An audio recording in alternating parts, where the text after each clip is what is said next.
Good morning बंधुरा अनेक दिन हलो कतदिन मने हय कविता बोलिनी लिखिनी ताई आज मनटा खूब विवेकमय हये उठेছে যে একটা সুন্দর কবিতা আজ আবৃত্তি করে শোনাবো। কবিতাটার নাম শতরূপা। এই কবিতাটা আমি লিখেছিলাম 29/4/2008-এ।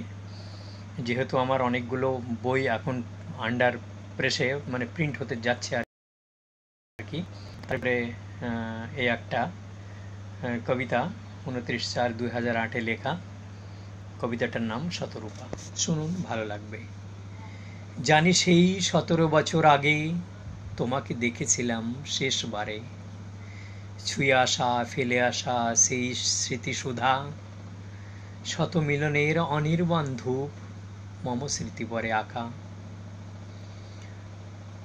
উচ্ছ্বলিত মিলন তিথি পূর্ণিমার শশী, কত না প্রাণের বসন্ত বেণী, উদ্ভাসিত মানসপটে উদ্ভ্রান্ত আবেগময়, মধুমাকা অনুকম্পিত তব মুখখানি।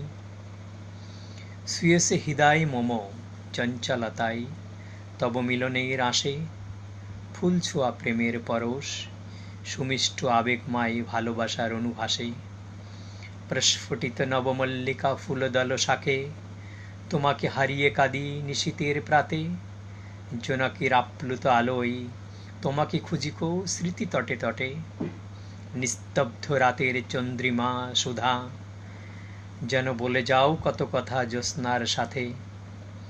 খণ্ড মেঘের প্রতাপ হয়ে আমি ছুঁয়ে যাই চন্দ্রমাকে মমতার ভাসে। খুঁজি তোমায় দিগান্তের নভে, নক্ষত্র নিহারিকার মহাকাশ, নূতন রঙের আলোর বিভূতি। উদাস নয়নে বসে আছি আমি দেবদাস, উদাস নয়নে বসে আছি আমি দেবদাস। ধন্যবাদ বন্ধুরা। কবিতাটা আমার নিজের লেখা, নাম ছিল শতরূপা।